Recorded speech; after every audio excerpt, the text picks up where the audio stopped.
Pronto. Apareceu? Sim. Obrigada, gente. Então, esse é o nosso tema. Eu vou falar um pouco sobre acesso e uso da informação técnico-científica, talvez nesse momento mais sobre o acesso do que sobre o uso, né? Então, o roteiro da apresentação, um pouco por que eu estou aqui, a Beth falou um pouco, as necessidades de informação técnico-científica que eventualmente vocês tenham, alguns requisitos para você delimitar essas necessidades, uma visão clara, né, de onde é que você quer chegar, para saber em que momentos e que tipo de informação você vai precisar buscar naquele momento. A autonomia na busca por informação técnico-científica e fontes de informação específicas. Escolhi, assim, esses 3 pontos principais para não alongar muito. Então, só para falar um pouco do porquê que eu estou aqui, a Fernanda já me apresentou, obrigada, mas, assim, no meio da minha pós-graduação, eu trabalhei na biblioteca, no programa educativo. Então, eu era da equipe de treinamento sobre as bases, os usos, as fontes e outros 2 trabalhos paralelos. Um era na equipe da Biblioteca Virtual em Saúde, que me ajudou muito a ter uma visão mais abrangente, atribuo a isso eu estou na EASH hoje, e um trabalho também na assistência editorial da Revista de Saúde Pública, que fica lá na biblioteca da Faculdade de Saúde Pública. Então, ali eu acabei trabalhando muito com o uso da informação, com a busca de informação, e é isso basicamente que me traz hoje. Na EASH, eu já falei, eu tinha uma ED, Estudos Diversificados, para quem faz graduação na EASH. Logo que eu entrei, eu criei essa ED, que chamava Acesso e Uso de Fontes de Informação na Internet. Depois, no curso de Gestão Ambiental, que é o curso ao qual estou vinculada, essa disciplina foi extinta, então eu parei de ofereci como curso de verão alguma vez. Enfim, havendo demanda, a gente cria como extensão, ou no plantão, a gente resgata aí as coisas que vocês acharem que ficaram muito corridas ou muito soltas aqui na apresentação de hoje, tá bom? Na pós, a Fernanda falou, eu trabalho na sustentabilidade, na disciplina de metodologia de pesquisa, então, gosto muito de discutir essa lógica, essa estrutura, tudo isso que a Beth falou, um pouco mais num formato acadêmico, mas na sustentabilidade, várias das pesquisas são focadas também em intervenção, né? E como extensão universitária, como eu falei para vocês, como cursos, especificamente sobre isso, mas Beth e eu sempre nos encontramos, né, Beth? A gente gosta de trabalhar juntas nas questões aí de saúde. Bom, aí entrando no tema propriamente dito, necessidades de informação técnico-científica. Primeiro, eu queria delimitar bem se vocês têm clareza e assim, um combinado de um entendimento comum, né? As características da informação técnico-científica são que elas são o propósito de uma pesquisa científica, quer dizer, uma pesquisa gera conhecimento, e esse conhecimento formalizado, ele pode virar técnica ou informação técnica, instrumento, tecnologia, protocolos, por exemplo, né, guias, diretrizes, ou informação teórica, né, fundamentação conceitual, referencial teórico, e acaba virando meio para a gente avançar, e aí são ciclos aí de uma espiral no desenvolvimento de conhecimento científico. A pesquisa científica é aquela que tem um planejamento, estabelece um objetivo, que precisa ser cumprido por meio de uma metodologia adequada, que vai te fornecer uma base empírica, que tem que sustentar uma conclusão, né? E na conclusão você vai se reportar ao seu objetivo, sempre fundamentado e dialogando, situando a sua contribuição no conhecimento científico. Então, isso tudo envolve um processo rigoroso de validação, que no caso de publicação como artigo em revista científica tem um parecerista, 2 ou mais, que não sabe que você é você também não sabe que são os pareceristas, tem todo, né, uma série de critérios. No caso dos trabalhos acadêmicos, tem as bancas, enfim. Você vai apresentar num congresso, tem um comitê científico que avalia as propostas, então há um processo de validação, se essa metodologia é adequada para esse objetivo, se essa metodologia foi bem executada e fornecer uma base empírica adequada que sustente a sua conclusão. Sempre essas etapas, né? E, por causa disso, atribui-se à informação técnico-científica credibilidade, confiabilidade e reprodutibilidade. Então, a ideia da Beth ter estruturado para vocês ali a descrição e os relatórios é muito na linha do reprodutibilidade, os estudos de intervenção bem-sucedidos que encontrarem contextos semelhantes, eles podem ser multiplicados, claro que ajustados, né? Mas já é um caminhar mais à frente e a gente vai trilhando aí caminhos para mais longe, né? Então, a reprodutibilidade é muito importante, especialmente nos estudos de intervenção, que é a proposta que a gente está fazendo, né? A questão da originalidade está relacionada ao uso da informação científica por meio desse sistema de citação e referência. A citação é sempre ao longo do texto, autorano, e a referência é o conjunto de informações que permite o seu leitor rastrear essa informação, identificar o tipo de publicação desse autor citado e onde que eu posso encontrar aquele material. Então, isso te dá fundamentação, te dá respaldo, né? Talvez alguém já tenha escutado um puxão de orelha, mas quem foi que disse isso? Onde que você escutou isso? E aí você faz a citação para você mostrar que você não tirou do nada, né? Mas sempre vocês encontrem espaços também para se expressarem, né? Vocês, quando escrevem, são autoras de uma proposta. E as formas de disseminação desse tipo de informação tem basicamente dois caminhos, assim. Um é a divulgação científica, que é quando as pessoas que estão transitando aí pelos lugares de produção científica compartilham com a sociedade em geral, com a comunidade, com a sociedade mais ampla. Então, a divulgação científica são as matérias jornalísticas, as entrevistas ou as próprias intervenções. Elas não deixam de ser uma oportunidade de divulgação científica. A gente compartilha, né, ou a gente estende um tratamento, um cuidado, né, para mais pessoas, sempre tomando cuidado com, né, aquilo que a gente vem discutindo e que às vezes a gente não tem nem tanta consciência, né, de não ser arrogante, de não se considerar detentor do único saber, da única história, né, de uma única narrativa, mas a divulgação científica é uma forma de você compartilhar esse saber científico. E a comunicação científica é uma expressão que a gente pode usar mais direcionada para a comunicação de cientistas entre cientistas. O público-alvo é a própria comunidade científica, e isso se dá por meio dos artigos publicados em revistas, dos congressos temáticos específicos. Essas revistas são indexadas em bases de dados bibliográficos, que é uma coisa que eu gosto bastante de falar, mas que hoje, por exemplo, eu optei por não falar, vou só citar. Tá? Não vou explicar muito, mas eu tenho vídeos disso, de disciplina que eu dei agora no primeiro semestre. Quem tiver interesse ou se interessar para o grupo todo, eu passo os links. Eu estou me reportando muito a exemplos, talvez, da área ambiental e para gestores ambientais, mas funciona para todo mundo. Estratégia de busca, né? Quais são as bases e como usa lá dentro as bases, tá bom? Então, quem tiver interesse, a gente compartilha aí depois. Então, ainda em relação a essas necessidades de informação, você tem que se questionar o porquê que eu uso e como eu uso essa informação.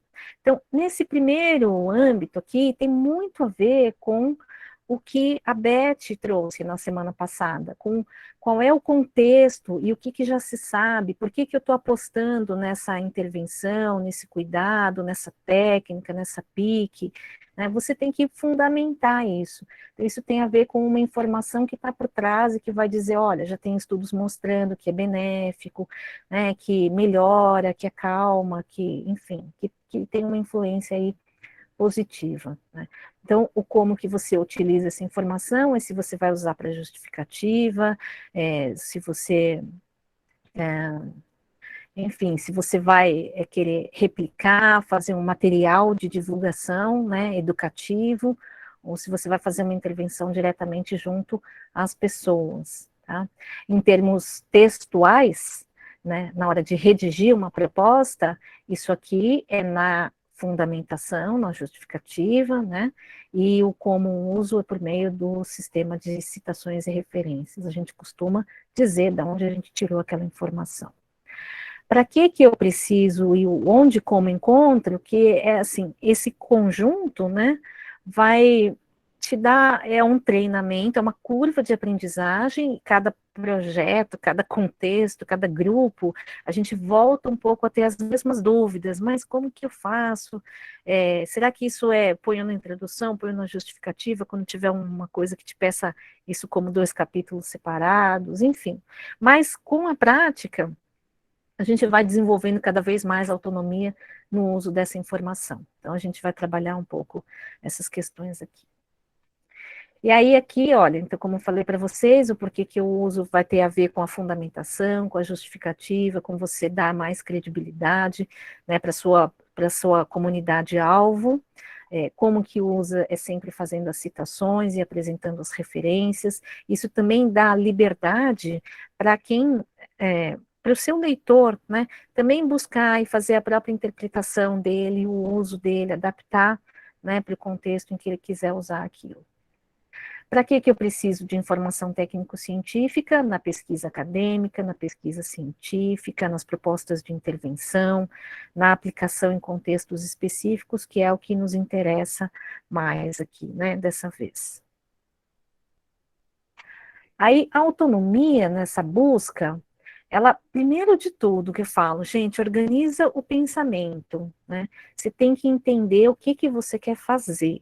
O que você quer fazer vai te trazer uma série de outras dúvidas, mas quando você sabe onde você quer chegar, você vai estruturando, é um caminhar para frente, não é um patinar de sair lendo, né? Consumindo informação e indo só no interesse, na curiosidade, você não consegue amarrar, né? Então, esse propósito no para que eu preciso e para que eu preciso nesse momento, porque uma das coisas que a gente vai ver é que às vezes eu preciso de uma busca, primeiro para saber o que vem sendo feito.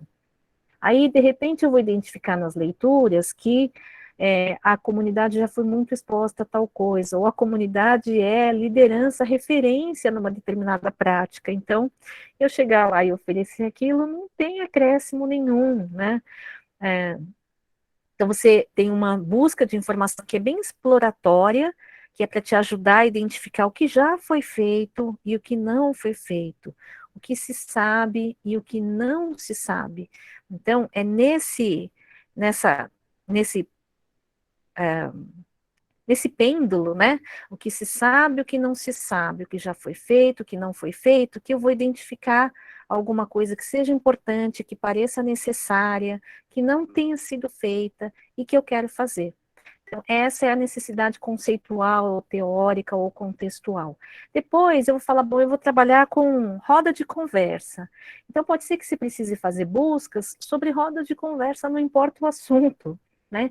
Você está focado em avaliar assim, olha, em média dura tanto, em média tem tantas pessoas, eu misturo grupos ou eu não misturo grupos, eu vou chamar de grupo focal ou eu vou chamar de bate-papo, que tipo de assunto, como que conduz, né? Você está mais interessado na dinâmica. Eu quero fazer uma enquete, então você vai estudar pesquisas que utilizaram questionários. Não importa sobre o que eles estavam perguntando, importa qual foi a plataforma, como que eles utilizaram, como que eles coletaram os dados, como eles trataram os dados para fazer a análise. Tá? Então, são momentos de pesquisa, são necessidades em momentos específicos da sua pesquisa, mas você tem que ter essa clareza aí do seu horizonte. E para isso, você precisa identificar termos. Então, tem toda uma linguagem, e quando a gente trabalha nessa interface intervenção, você tem que ter um vocabulário mais amplo, o mais amplo possível, né? Você tem que saber os termos técnicos, os termos sinônimos, os termos mais amplos, os termos em inglês, e ao mesmo tempo, para fazer a tradução desse conhecimento, o ajuste de linguagem, é legal também você saber se tem termos regionais, né, que a gente usa aqui, não usa em outros locais. Então, onde eu vou intervir, qual é o termo que eles usam, se eles têm o mesmo entendimento que a gente está tendo. Então, você tem que, na hora de beber das fontes técnico-científicas, usar aquela linguagem dura, mas na hora de se comunicar, você pode fazer um ajuste, lembrando que também é um momento educativo, e você pode também inserir esses termos, né, desde que não force a barra, mas se você sentir que cabe, que é pertinente, você também apresenta esses termos para as pessoas. Na área de saúde, é muito importante nas intervenções você começar a fazer essa construção de vocabulário técnico mesmo com as pessoas, porque essas pessoas, quando procuram os equipamentos de saúde, muitas das vezes não entendem o que está sendo falado para elas. E num momento de interação que as intervenções nos permitem, isso facilita muito. Você introduziu um termo, explicou, ela ela se apropria daquilo, né? E quando ela vai procurar um médico que não tenha tanta sensibilidade em explicar numa linguagem mais acessível para a pessoa, ela também consegue entender. A identificação do tipo de dado, eu sou bióloga de formação, né? Então, se é aquático, se tem espinho, se é um bicho que pica, se é um bicho que está no topo da árvore, tem uma série de coisas. Eu vou de dia, o bicho é noturno, né? Enfim.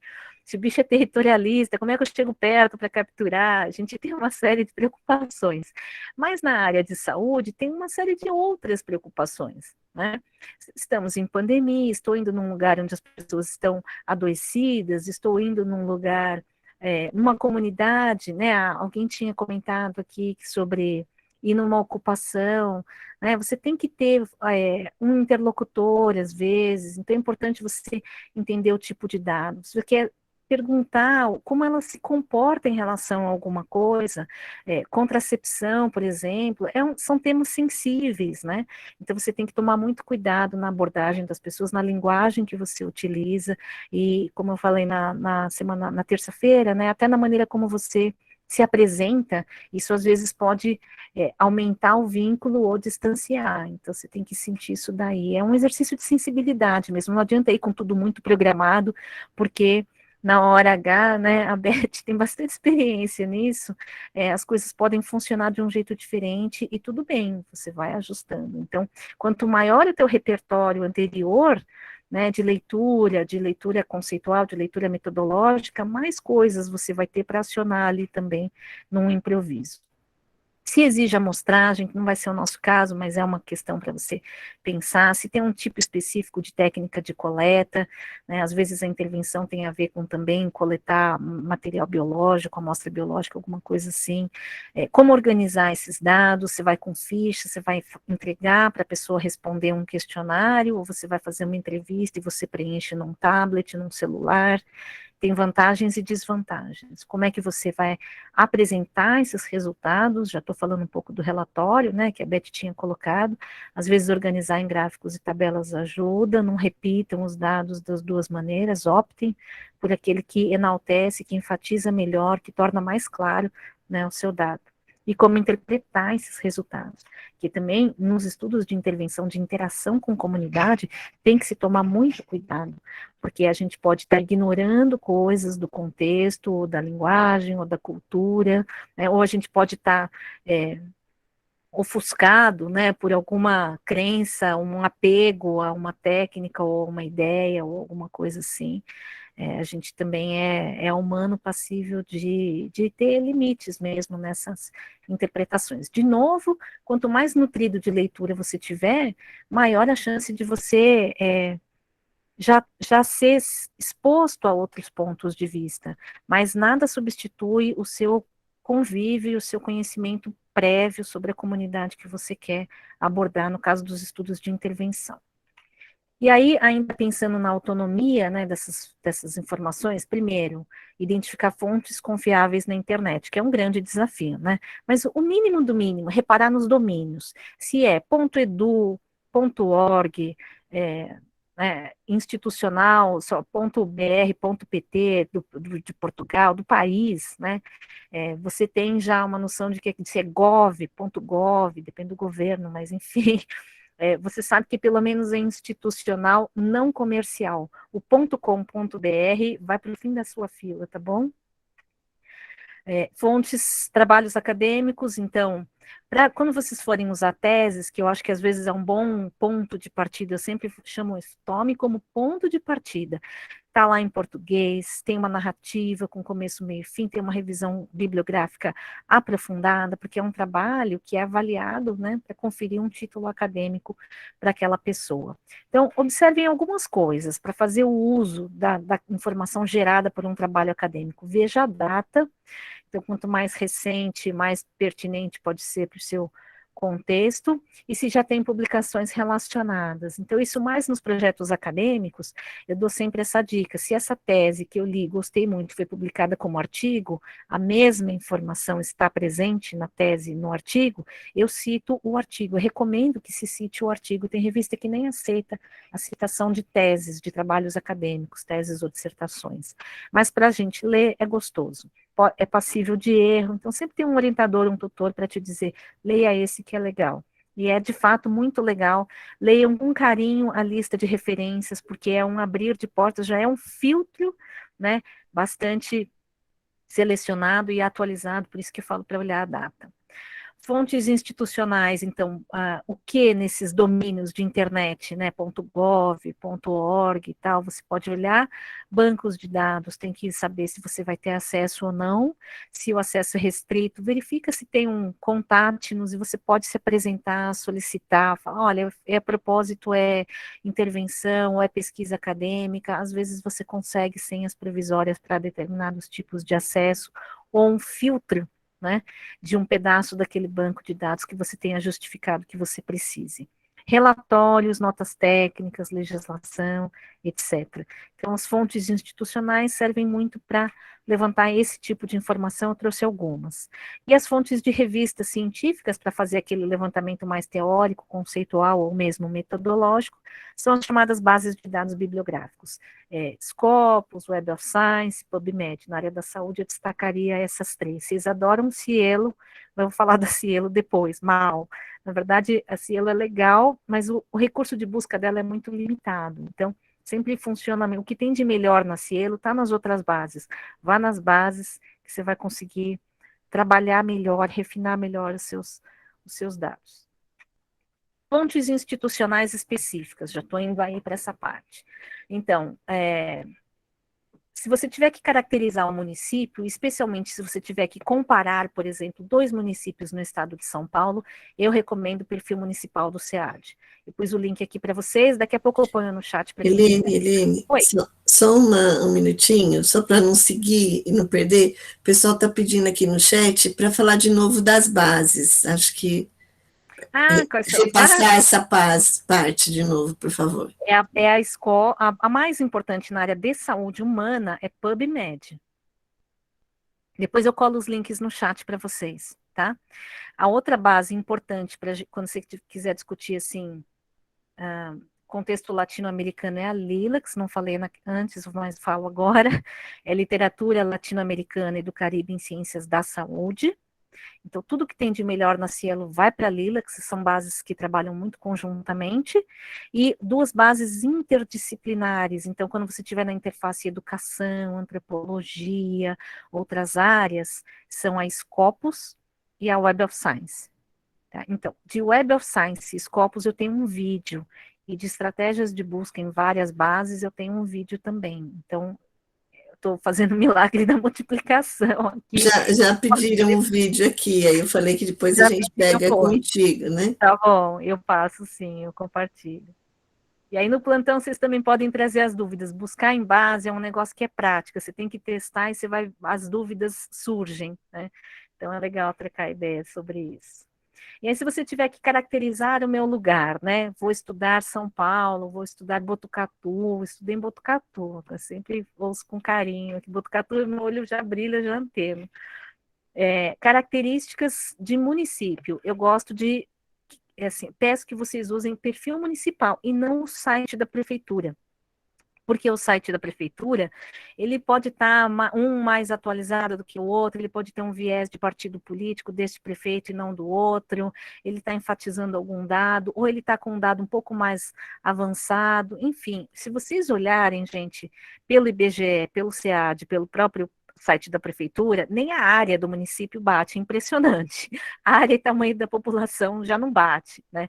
Então, um jeito de você padronizar a sua fonte de informação é buscar no SEAD. Tá? E aí no SEAD, o mais geralzão, tem como você customizar a tabela do jeito que você quer e tudo, eu nem sei usar tão bem essas ferramentas, mas o perfil costuma ser suficiente, porque ele traz um conjunto de indicadores sobre esses temas. Para cada um desses temas, ele desdobra em um monte de coisas. Então, aqui, natalidade, mortalidade, expectativa de vida, mortalidade materna, mortalidade infantil, neonatal precoce, específicas, cardiovasculares, causas externas, um monte de coisa. E aí, para cada um desses indicadores, ele tem uma ficha técnica explicando quais são as fontes de dados, como que calcula igual para todos os municípios, ele te dá a opção, você quer ver um gráfico sobre isso? Se você puser que sim, ele abre o gráfico, aí tem um botãozinho mágico que, ó, você faz o download, ele já faz o download com a fonte direitinho. Então, é um negócio prontinho para você colocar no seu projeto, no seu trabalho, na sua proposta, tá? E aí é só assim, eu estou pondo o link direto do perfil, né? Você clica lá e vai ter uma caixa geral que você pode pôr o nome do município, ou logo do lado tem um botão busca avançada. Por que eu gosto de pedir para olhar o busca avançada? Porque ele vai falar assim, você quer município, região metropolitana, macro-região, distrito administrativo, o que você quer? E aí uma das coisas que, além de poder comparar dois municípios, é você fazer essas metáforas. Esse município está abaixo do que é a média estadual, abaixo do que é a média regional, ou acima. Então, quando você quiser contrastar município com maior estrutura, menor estrutura, dá para você fazer uma seleção só olhando aí para esses perfis, tá bom? Tem o nome do santo, padroeiro, aniversário da cidade, tem outras coisas. Mas acho que é uma fonte bastante robusta. Mas aí eu quero comparar São Paulo e Rio, um município de São Paulo e um do Rio. Aí já não dá. O SEAD é só do estado de São Paulo. Então vocês têm que ir para o IBGE. No IBGE tem uma coisa muito parecida, equivalente. Os indicadores não batem exatamente, mas às vezes eles usam as mesmas fontes e a lógica é a mesma. Então dá para você ver mapas, dados históricos, fotos, gráficos. Tudo tem a definição do indicador. Meu filho está estudando português, e ele estava estudando os gentílicos, e aí ficava desafiando ele, pegando uns municípios bem difíceis. Quem nasce em Teófilo Otoni eu apaguei, Teófilo Otonense. Também vai trazer o código do município, uma série de coisas, e aqui também, olha, tudo isso desdobra em vários outros indicadores. Então, quando não for ano censitário, ele traz estimativa intercensitária. De novo, a importância disso é quando você tiver que comparar locais. Então, você está pegando da mesma fonte, onde você vai ter exatamente os mesmos indicadores, calculados da mesma forma. Então, isso dá robustez, né, para a sua escolha do ponto de vista metodológico. E aí, dados específicos da área de saúde, o DataSUS. O DataSUS é um banco do qual a gente tem, assim, muito orgulho. O Brasil é referência, né, essa nossa estrutura SUS, a descentralização e, ao mesmo tempo, a centralização lá no Ministério de toda a informação. A unidade territorial mínima de DataSUS é município, tá? Para o DataSUS, parte pública, né? Então, se você quiser saber Ermelino, aí já tem que ir para o site da prefeitura, tem algumas informações, não tem outras, talvez tenha que ter contatos na UBS, mas o DataSUS, ele para te dar uma noção geral, né, você pode pegar pelas informações do município. Tem algumas coisas importantes para considerar quando levanta dado no DataSUS, que ele é muito representativo e bem representativo da população SUS dependente. Então, as estimativas de população SUS dependente eram em torno de 60%, com toda essa crise econômica, pandemia e tal. A primeira coisa que as pessoas cortam é convênio, né? Então, deve estar aumentando essa representatividade de população SUS dependente. Para tudo que é doença que a gente chama de notificação compulsória, que é um grande conjunto de doenças infecciosas, posso colocar a lista depois se vocês quiserem, o SUS ele é bem representativo, porque aí qualquer instituição de saúde, até você como cidadão, pode reportar o caso. E aí o DataSUS vai ser bem representativo da população brasileira. Para outras coisas, nem tanto, tá? Então, tem que ter os cuidados gerais de interpretação de indicadores de saúde. O exemplo mais simples que eu vou dar para vocês era, por exemplo, comemorar que esvaziamento de leito hospitalar. Então, você tem que considerar que esvaziamento de leito hospitalar pode ser por cura ou por morte. Então, são desfechos extremamente opostos que, numericamente, no indicador, vão ter o mesmo peso. Então, se eu disser para vocês, gente, mas a prevalência da doença está constante nos últimos anos. Está constante porque todo ano está incidindo muito e matando muito. Né? Então, mantém o nível de prevalência, tem que tomar muito cuidado, porque não é raro um uso indevido dos indicadores com essas distorções de interpretação. E aí, para você não errar tanto, eu pus aqui um link do livro, que é um PDFão enorme, e de uma forma mais dinâmica que eu gosto de mostrar para vocês, são as fichas de qualificação. Eu colei uma tela aqui, que é disso, olha, tem um conjunto de indicadores que, infelizmente, ele parou em 2012. Ele foi, acho que, de 97 a 2012, feito ano a ano, e era maravilhoso, porque ele tinha esses conjuntos de indicadores demográficos, socioeconômicos, mortalidade, morbidade, risco e proteção, fatores de risco e proteção, recurso e cobertura. E aí, para cada tema, tinha um conjunto de indicadores. Para cada indicador, tem uma tal de ficha de qualificação. Essa ficha, gente, é fantástica. Pelo menos o DataSUS não retirou isso, então dá para vocês consultarem. Ele diz qual é a definição do indicador, como é calculado, da onde vem a informação que vai para o numerador, da onde vem a informação que vai para o denominador, como interpreta, e aí ele traz uma tabelinha pronta com um exemplo de dados interpretados, ele faz o comentário e ele fala das limitações, enfim, dos usos desses indicadores. Então, ele ajuda muito a você entender, né, e usar, assim, explorar ao máximo, né, extrair todo o conteúdo informativo de um indicador com os cuidados necessários, porque um dos tópicos é limitações desse indicador, tá?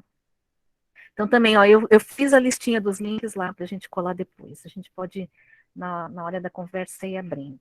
E é uma outra fonte que é bastante ampla, que eu gosto muito, falei para vocês, é a Biblioteca Virtual em Saúde. Eu andava afastada dela, na gestão ambiental, não estava dando tanta ênfase, e resgatei para a gente aqui, para o nosso encontro, com muito prazer e honra.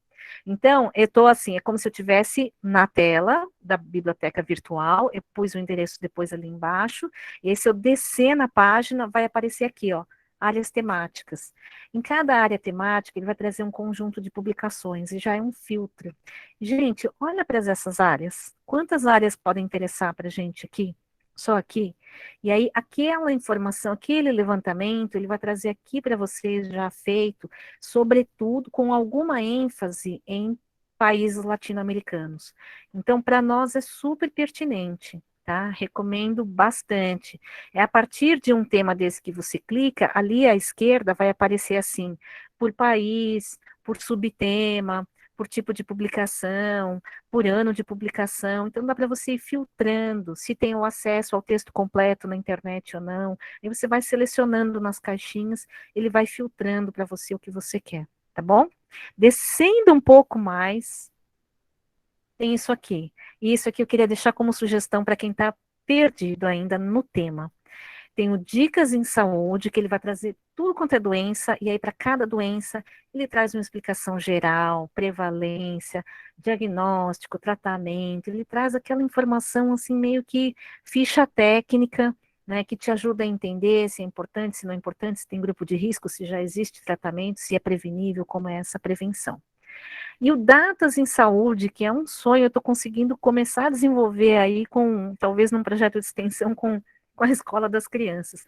O Datas em Saúde é literalmente um calendário. Quando eu mostro para os alunos, todo mundo quer olhar que dia que é o dia do meu aniversário. Tem dia da bibliografia, tem o dia do profissional, tem o dia da doença, tem o dia do doente, tem o dia da situação, tem o dia do ambiente, tem um monte de data. Então, você pode, por exemplo, fazer uma intervenção que seja calendário, né?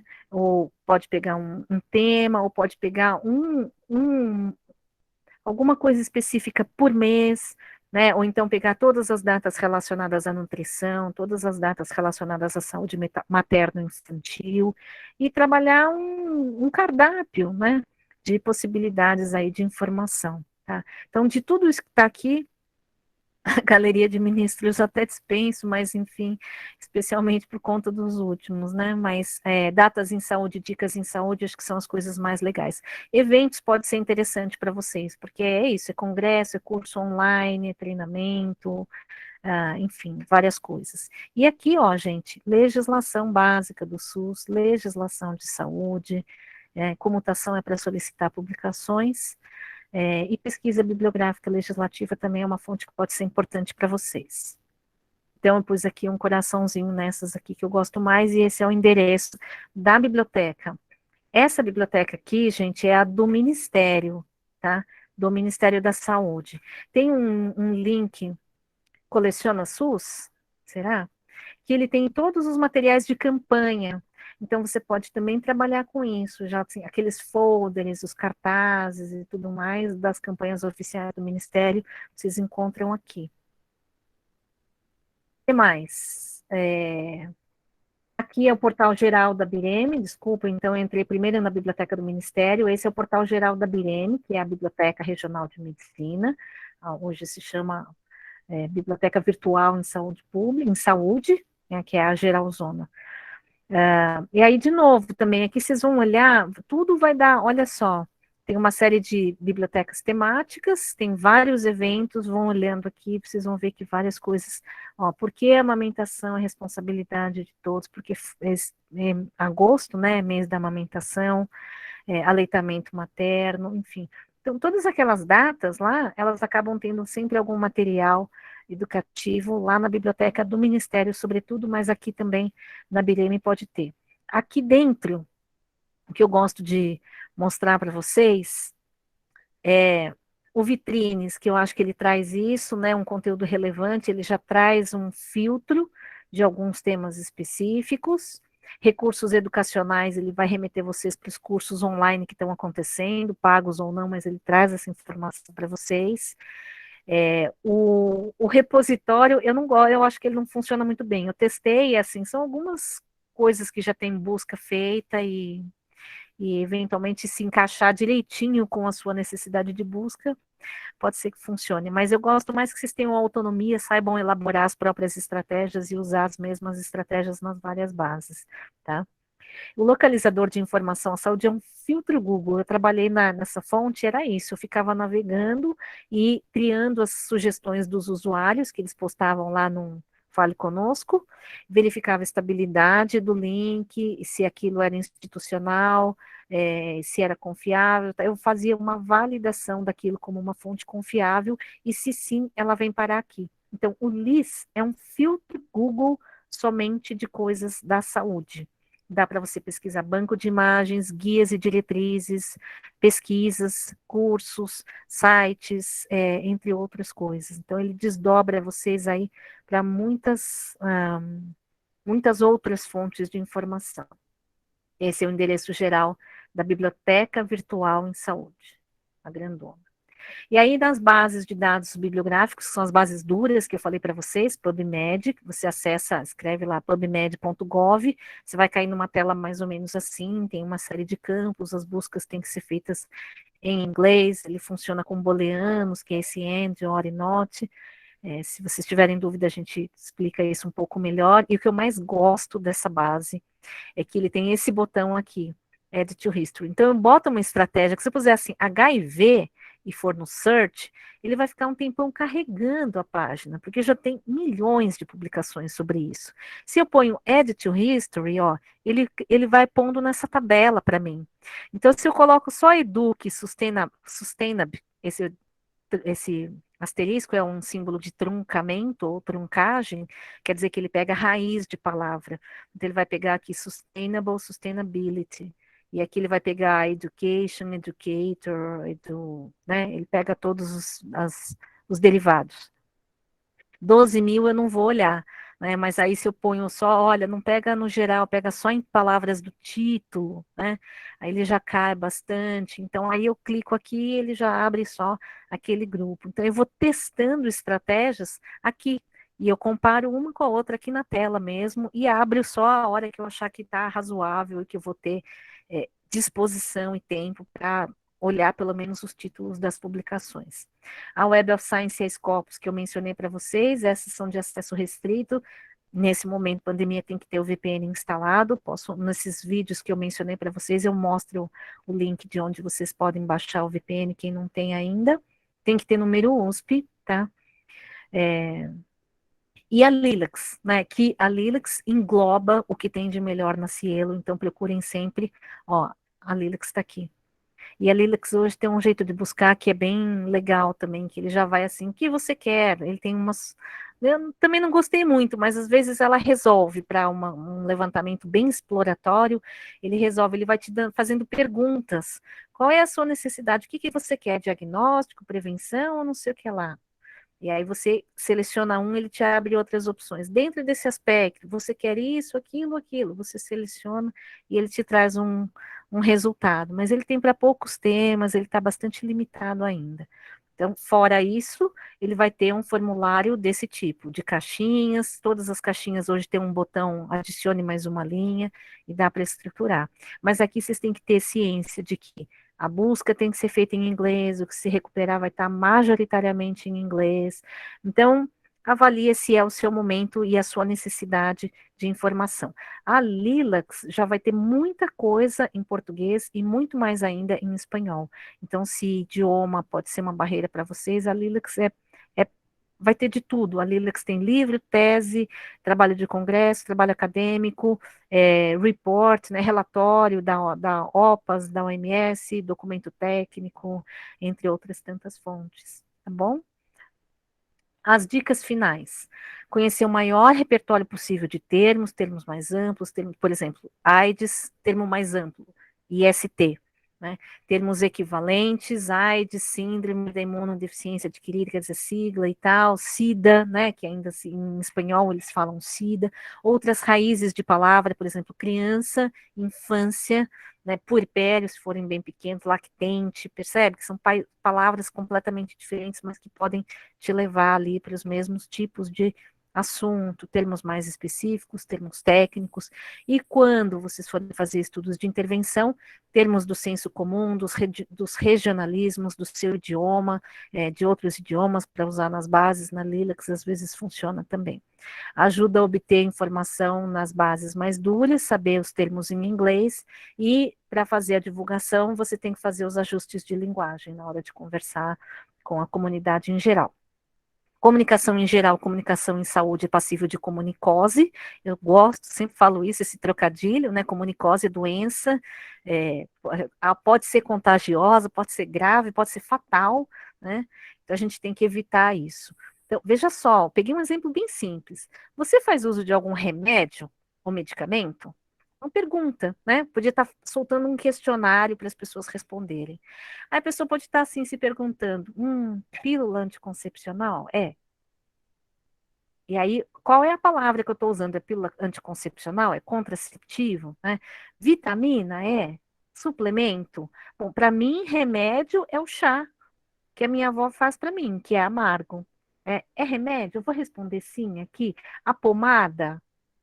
O colírio, o negócio que eu pingo no nariz quando eu estou com rinite, às vezes a gente não se dá conta, se formula a pergunta, já foi para campo, você não sabe o que a pessoa está entendendo. Então, tem que ter, quando eu falo cuidado com a linguagem, são coisas desse tipo, e pus um exemplo só, tá? A gente pode conversar mais sobre isso. Aí eu pus a lista aqui, pus a lista no doc, pus a lista no chat, mando a lista para as meninas, e quero agradecer, não pus um obrigada aqui, mas obrigada de novo. Deixa eu voltar aqui. Obrigada, Helene, muito bom.